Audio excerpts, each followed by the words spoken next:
Anthropologists have determined that not all people know that that's true. Okay? So you don't have to know that that's true. No chimp knows it's true. So that they wind up with children as a result of mating behavior, perhaps. That would commonly be what would happen. And then, of course, they have those relationships, and those are extremely valuable. Those are, in fact, the vessels of their genes, et cetera, et cetera. But they don't have to compete for those relationships. Those relationships just happen. There are 3 relationships that they seek and that they must compete for. Okay? And those relationships are mates, friends, and trading partners. Now, it's going to be the case that over here, I'm going to call this Cal, John, whatever. And here's these five guys in the Stone Age over here. And one of them has an earring. Okay, now, so the thing is here's Horace over here. Okay, he's a good, solid guy. Now, our gal Joni here may want to marry Horace, but Horace might say, well, I'm not so sure I want to marry you. Why? Because I might have competitors over here. Okay? You've got competitors over here, Joni, and I'm going to check out those competitors before I make a decision. Okay? Now, so her nervous system is designed by nature to have to be concerned with the competitive problems of mating.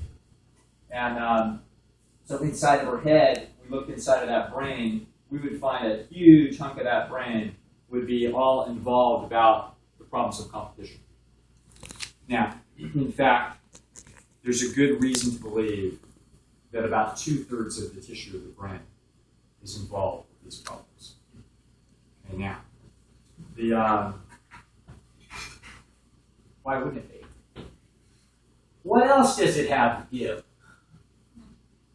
Okay, it already solved all the problems of the ecological challenges of sub-Saharan Africa when it had 450 cc's when it was the size of a chimp's brain.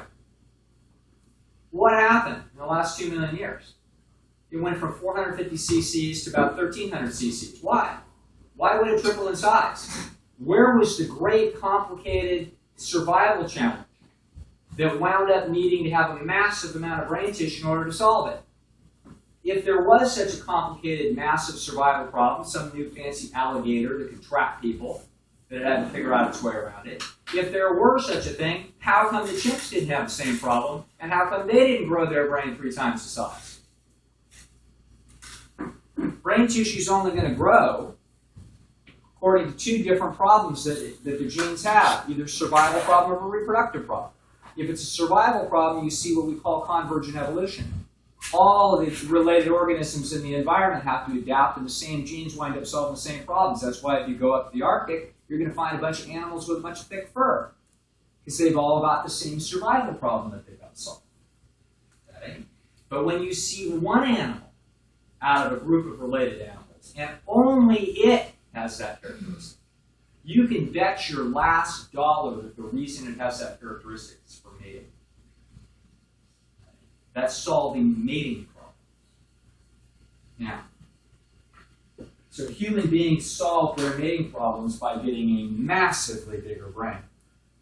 Let's figure out what that brain is for. Okay? Well, for one thing, it's obviously happening under competition. That brain is being selected to get bigger and bigger and bigger, and it's worried about competitive problems. And so she is worried about this, and we're going to now watch this because I'm going to explain that what she seeks through all these relationships is what we're going to call esteem. Okay? That she wants to be esteemed or valued. Okay? This is what human beings seek, because evaluation means that you are being preferred. Okay? That there's a list of potential competitors, and those competitors have differences in how it is much that they're valued by potential trading partners, and therefore there's a competitive process that's involved here, and therefore you got to be worried about the competitive process. So you're trying to figure out how it is to get more competitive, and we call that esteem. That's the word that we use. We could also use the word status, but when I use the word status, it turns people off. So a couple of years ago, I realized, wait a second, esteem is a nicer word. And if I use that word, I get less cognitive dissonance in people that are listening to this. Okay? So that's the word of the day. It's esteem. It turns out it's going to be very convenient as we explain human psychology further and confusion that's involved with psychologists today. So people seek esteem.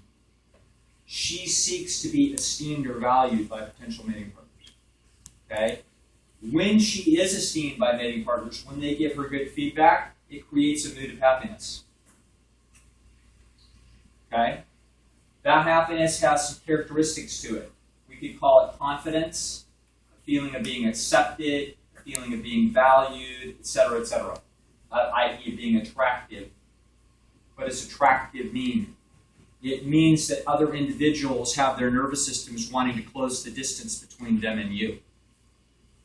That they feel compelled to use energy to get closer to you. That's what attractive is.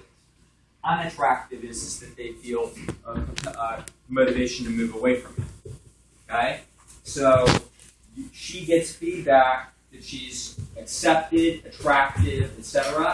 That causes a mood of happiness. It should, since it's a signal that you are in better command of the competitive issues and that you can now compete better for mates. Well, why? If you just have one mate, doesn't that just do it? Absolutely not. Because mates have differences in terms of their mate value. And how do we know this? Well, it's very simple. Well, it's actually extremely complicated. But we know that it's simple. Aristotle said that, what is the purpose of beauty? Only a person without eyes could ask this question. Okay? We now know, 2,000 years later, that what people are doing is they're picking up mutation codes. That we all carry around about 300 mutations that are negative. And the more mutations a person is carrying, the less attractive they are, both psychologically and physically. Okay? So you use your assessment of personality, you watch people's behavior, their emotional expressions, you listen to how they talk, figure out how their mind works, and you watch their appearance from all angles, and you look at all those things, and you're coming up with a guess of their mutation load. Okay? And so Joni is competing. Let's suppose that she's 7 in the village. She's not competing with the 10s. She knows damn well that she's not going to be hitting on the handsome high school quarterback who is at the top of the gene pool for low mutation loads. He's also speaks 3 languages and is on the chess team. Okay, we're just going to go ahead and make this guy a superstar. So we do that and we know that he's only got 200 mutations. He's extremely rare. Okay? Most likely to succeed. Why do we even do that? Everybody's looking at the genes. Everybody casts their little vote. Everybody can tell. How many real mysteries when it came to mating decisions when you guys were in high school did you really see? How many 10s did you ever see going with a 5? How many 3s did you ever see going with an 8? I never saw anybody that far off. Everybody I saw made a lot of sense to me. And when they weren't making a hell of a lot of sense, I was a little bit puzzled, i.e., an 8 and a 5. Whoa, what's going on there that I don't know about? See what I'm saying? So human beings are watching, they are competing, and she has competitors right at her level that are competing ferociously for the guys that are in the 7 to 8 range. Okay? She's got competition. So she's got neurological equipment that makes her keen to try to look for feedback that indicates when she is doing things that increase her cachet or decrease her cachet. So she's highly sensitive to feedback. Okay? This is going to be what we call an esteem meter. There's an esteem meter inside of her head. When the meter gives her positive feedback, it causes a mood of happiness of a specific type. When it's negative, it causes insecurity, unhappiness, sad, anxiety. All these are all signals that indicate threats to her competitive position. Okay? I want to point out that should be no different in style than any businessman that just opened up a shop. He gets a bunch of people wanting to trade with him. His esteem meter feels great. He's got moods of happiness. He's feeling confident. He's feeling valued. It feels like his goods in his store is attractive. It's great. Okay? A competitor opens up down the street with the same widget. Everybody starts going there, and now how does he feel? Anxious, sad, unhappy, insecure, in trouble. Same guy. He's offering the same stuff. There's nothing that has changed about his level of abilities. The only thing that changed was his competitive position in the marketplace. Okay? Now, so we got an esteem meter inside of our head. Now, we also have the same meter that's going on with respect to friends, because we're designed by nature to seek friendships. And those friendships are incredibly valuable. They're so valuable that it becomes the fabric of human life. Human beings are much tighter together than other animals typically are, for the reason, there's got to be a reason for it. Isn't it just we're just nice and that's how we are? There's got to be a biological reason for it. How come the gorillas aren't so nice? Okay? The thing is that human beings have the capacity to help each other in ways that a lot of animals can't. So if you've got a couple of gazelle on the African savannah that run side by side all day long with each other, and then one of them sticks a foot in a snake hole and breaks it, the other one can't help. There's nothing that I can do for you, George. Your leg's broken. Here comes the cheetah. There's nothing I can do. So therefore, there's no reason for me to have the psychological equipment to care. If there's nothing I can do about it, there's no reason to have this fancy equipment and motivation to try to figure out how to help you, because I can't help you. So this is what we've come over and over again in the psychological literature. We find out that human personality is constructed around these 6 dimensions. Not 13 dimensions, not 27 dimensions, not 114 dimensions. There's 17,000 words in the English language that describe these 6 concepts. Okay? So through a mathematical technique known as factor analysis, different investigators since the 1960s kept coming up with exactly the same 6 dimensions, which tells you these are the root dimensions that human beings differ on each other. That will also tell you that there's probably deep, important biological variables here that are critical for gene survival, or it wouldn't have come up this way. Okay? So it is probably the case. Incidentally, every single one of them is a bell curve. Is what? Is a bell curve. They're distributed beautifully like a bell curve. So this tells you that what there is that there's a species prototype down the middle of the bell curve, and then there's variations around prototype. Okay, so it's going to turn out that, for example, the average human being is an average amount of agreeableness, and you might say, well, should they be really agreeable? The answer is no, because if you're really agreeable, you're going to get exploited. Hey, why can't you stay and help me for something? I got something I really need help with for the next 3 days. Just cancel everything else that you're doing. Come help me paint my garage. Okay. You don't want to be too agreeable. You want to be sufficiently agreeable that you can compete for friends. Okay? You're too agreeable after that, you're starting to get exploited. Turns out that when people are friend deficient, they come into new territories, new habitats, and they don't have connections. What do? They get agreeable. Okay? They dynamically move themselves to be more agreeable so that they can get accepted into a pack, so that they can get some insurance, and then they can start to readjust. You see what I'm saying? See how this would work? So this is what human beings are doing. Human beings are displaying physical and mental characteristics. They do that throughout the animal kingdom. You're going to see characteristics like dancing, singing, athletic contests. You're going to also see beauty, and you're going to see artwork. Those are the classic things that you'll see through the animal kingdom as animals use these devices to display their gene quality, i.e. their mutation modes. Okay? So also another thing that they do is they display and take territory. Okay, so let's see if this looks like human nature. Do people dance, and do they care about how sexy people are when they dance? They absolutely do. Both males and females are experts at watching the opposite sex and its movements, and that they detect differences between individuals as to how sexy they are, and that comes up in every rating. And it's pretty damn subtle, too. And not only that, you can show it, and people have very strong preferences. If you put them in the dark, and you put lights on all their joints, so that you put it all on a blackout screen, and then you have people move around, they'll say, that one's more attractive than that one. can't even see what they look like. Okay? And that will translate Trading, the real displays later, but there's something else that we have. We have something else called an internal audience.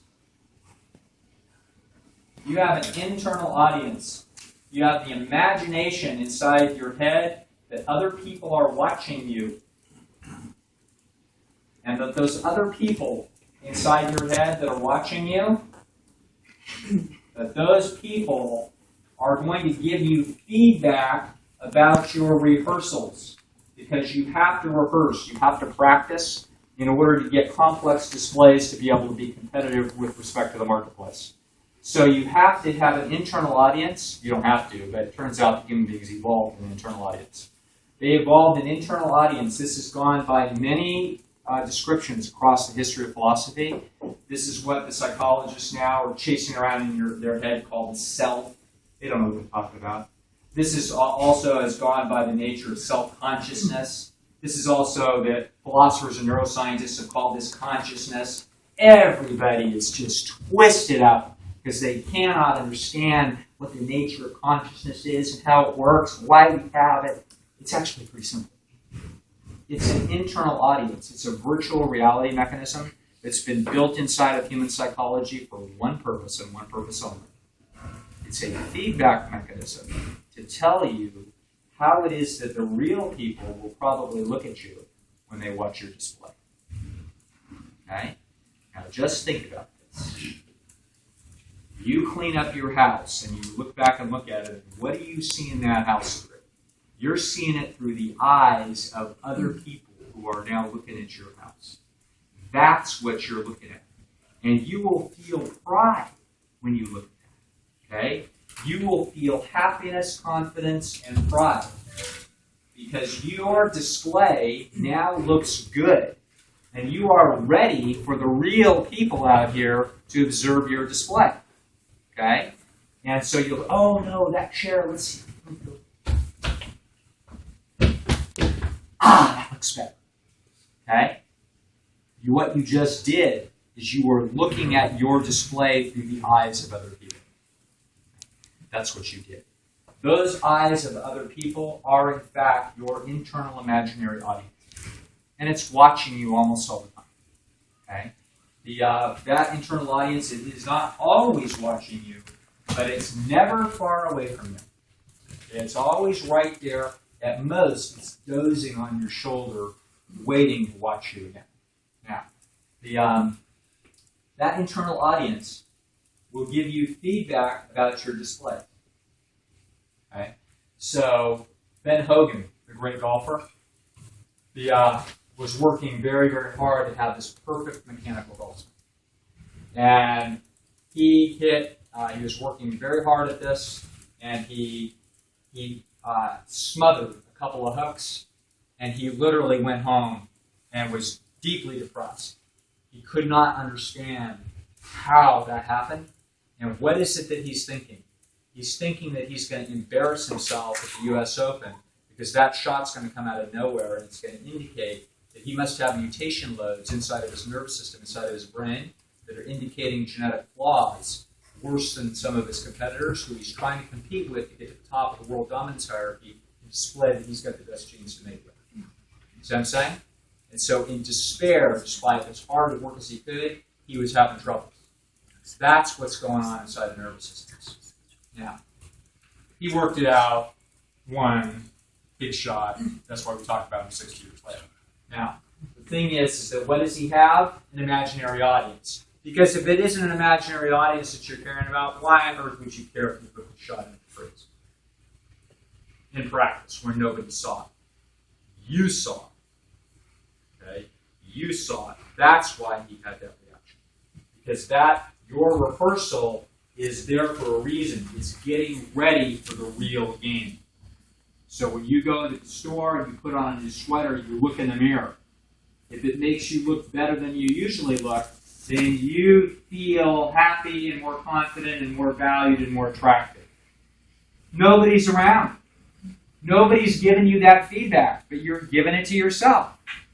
This is a self-esteem mechanism. This is what self-esteem esteem. Self-esteem can impact the esteem meter. Okay? Other feedback from other people can also impact the esteem meter.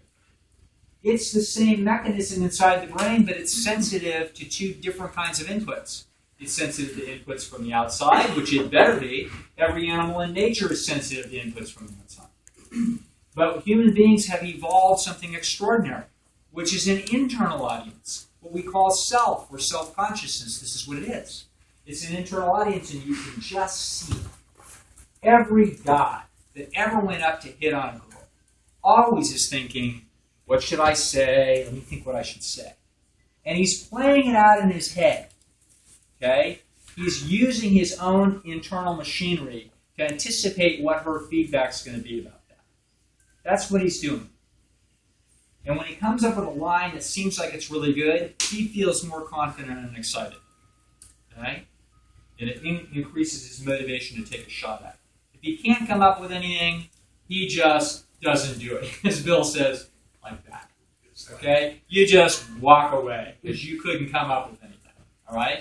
So we're constantly using the internal mechanism, and I believe that it probably started 1 million years ago with some guy trying to hit on a gal, and you have the dawn of language. As the guys start describing things and trying to say things that are funny or witty or interesting, or try to display some of their characteristics that would be good for mating, like, oh, look at the poor little wolf, poor little thing. Well, now, why would they have that feeling, and why would they have that thought, and why would they describe that? The answer would be that would indicate that they might be a pair bonder that has a soft spot in its heart for little things. See what I'm saying? Got it? It starts to indicate that you have pair bond psychology and that you're going to stick around when little kids come out. Whereas prior to that, they didn't stick around. So you start to indicate that you're a nervous system built around oxytocin and attachment, and so you start to describe those things. Okay? So you can also, all these kinds of characteristics become part of the display. So now this is why it is that we have people do everything we do. So they join Greenpeace. They meditate at the top of the mountain in Tibet. Okay? They protest this. They sit in a room quietly for 3 years and don't say anything to anybody. There was some Buddhist monk traveled on the road from Los Angeles to San Francisco with his guitar. It took him 2 years. Now we're supposed to believe that there was no reason for this other than just the experience. Really? That guy's been seeking the balcony for the last 10 years telling that story. See what I'm saying? He's telling a story. He's telling a story behind this. He's trying to display extraordinary characteristics that ultimately say, mate with me, I have good genes. That's what it is. Okay? This is human nature. The solution to the mysteries of the ages about people are very confused about self-esteem. This is why people say, well, you shouldn't really care what other people think. Really? You shouldn't care what other people think? Are you out of your mind? These are the 3 relationships that you're seeking. You have to be extraordinarily concerned with what other people think. And you are. Okay? If you are not concerned with what other people think, then you have a really bizarre autistic chip, and you're just shoving Twinkies in your mouth right in the middle of some social situation, and you're just peeing on the floor because it's a comfortable time for you to do that. You have to be concerned about what other people think, and you're extraordinarily concerned about it. Okay? Now, should you be so concerned that you try to cheat and deceive people as to who it is that you are and what it is that you can do? That's not so good. Because when we do that, it turns out that the internal audience knows that you're a fake. Okay? That puts you in an uncomfortable position there. It's not good. You know it's not sustainable.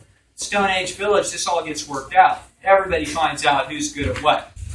You can't hide the truth for very long. You can do it for a little bit, okay, but pretty soon this is going to get worked out. So human beings actually have an internal, honest mechanism called self-esteem mechanism. Okay? And it will feel good when you are doing things well in advance of what anybody else says. Now, this is actually one of the interesting problems with respect to health behavior. Because people seek, for example, to lose weight. They seek to lose weight for one reason. They want to impact the judgments of other people. That's why it is that they're doing it. Now, the thing is, the problem is when you start on the road to try to lose weight by being more diligent about your behavior, the feedback is nowhere. You're not going to get any feedback from these people because they can't tell the difference. So you go 6 days and you do a really good job, nobody can see anything and nobody's going to give you any feedback. Okay? So the place to go, and incidentally, your self-esteem mechanism, as you start to do this, it doesn't trust you because you've gone down this road 40 times and haven't pulled it together. So it's not giving you any real particularly positive feedback either. It's saying, I don't really trust you, I don't believe it. Okay? These are not stupid people. They're right inside you. They know all about you. Okay? Now, what the trick is, and what people don't know, is that they believe that this thing that they call self-esteem, which is really esteem, not self-esteem, is really the thing that they seek. They seek to have a good impression on, for example, potential mates. So Joni's got a weight problem. She is seeking to have a good impact on Horace. That's her goal. That's the biological purpose of this behavior. That is what she wants. Okay? So she doesn't think that she's going to feel, quote, good about herself until she gets to a point where she gets that feedback from him. That's what she's imagining inside of her imagination as she seeks to change behavior to a future goal. That's what she's seeking. I'm worried about next summer and being on the beach with a bikini. That's what I'm worried about. Why? Because other people are watching and judging me. That's why.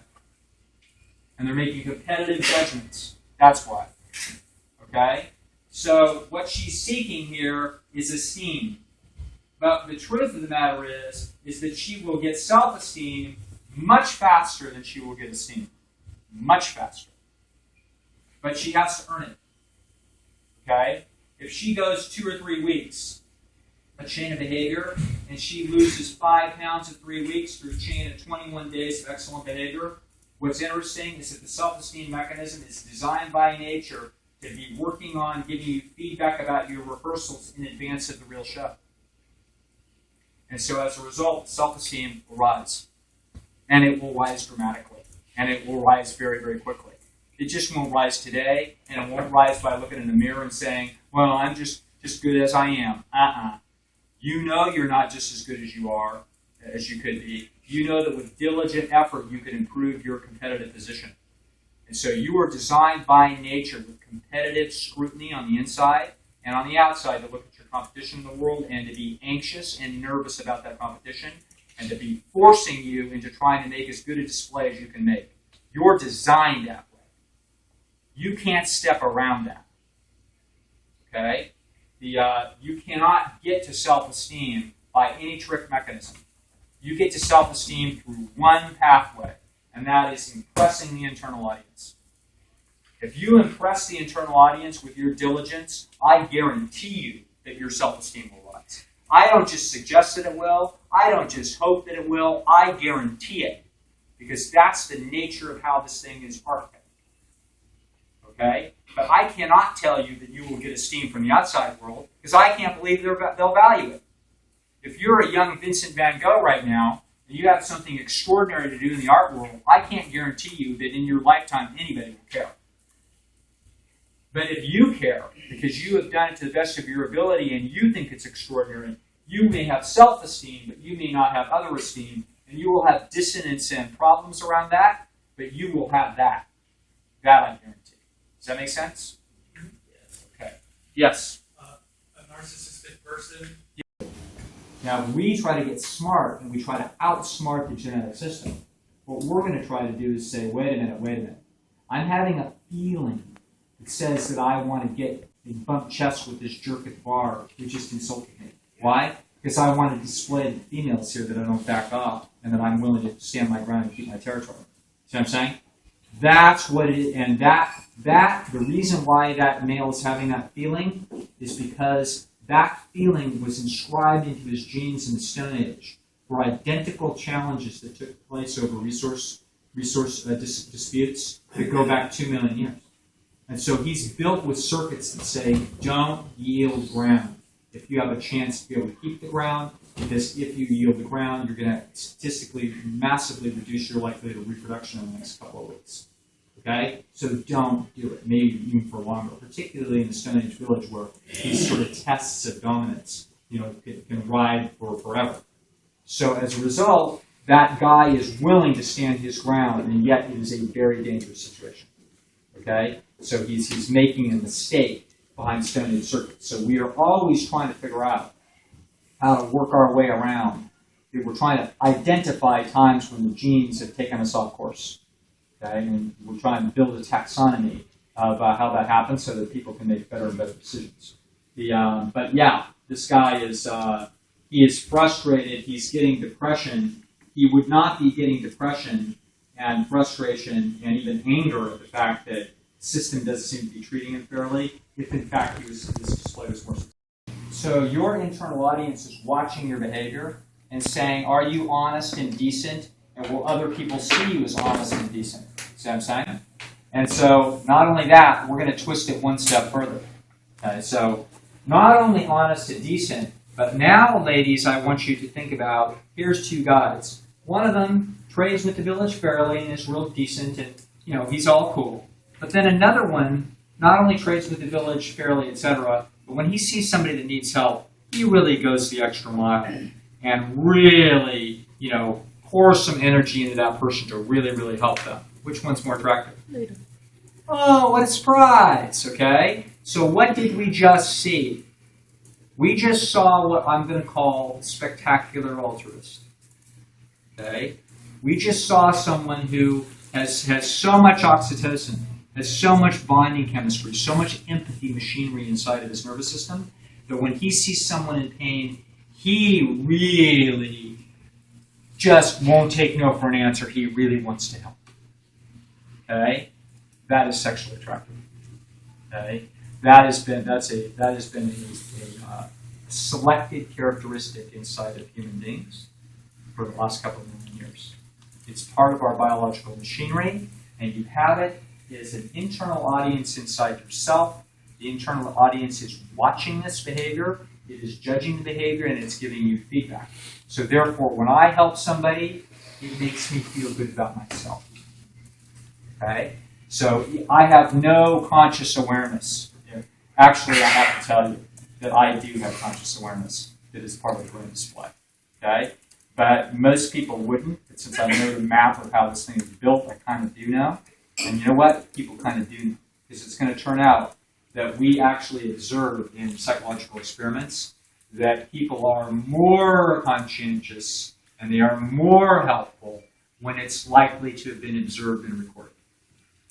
Okay? So that doesn't mean that you can't engender that feeling in a chimpanzee or an aardvark. It's a part of human machinery. But it's definitely part of the machinery that has a deep biological logic to it. And that's what that is. Okay? And let me explain. Even though all of this ultimately, down at its little nitty-gritty root, it looks like it's all selfishly, genetically designed for maximum gene proliferation, which it is. But let's look at what it is from the level of the individual actually experiencing the life and doing the behavior.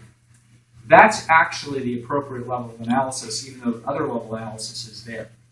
From the standpoint of the individuals actually behaving and the people watching them, all that you're trying to do is to be the most valuable person you can for other people. That's all you're really trying to do. Okay? You're trying to be as attractive as possible. You're trying to be as attractive a friend as possible. You're trying to be as valuable as possible in the village. Try to give people the best value that you can figure out how to give them, to be more valuable than other people, to do a better job than they do. And if you do that really well, and as you're as kind and thoughtful and helpful and intelligent, knowledgeable, agreeable, emotionally stable, what's wrong with that? The fact that at the root of this, when it all boils down, that winds up being how this extraordinary species wound up being the most successful biologically, that the individuals that work towards those ends and are built that way wind up being the creatures that now inhabit the earth, because that's the biological competitive space that they went through. That's extraordinary. It didn't work that way in gorillas. They wound up 400 pounds and aggressive. That was how they solved these problems. We solve these problems in an extraordinary fashion, which is to have an internal life that maps how valuable I am to others and try to have me feel differently about myself to guide me to be more valuable.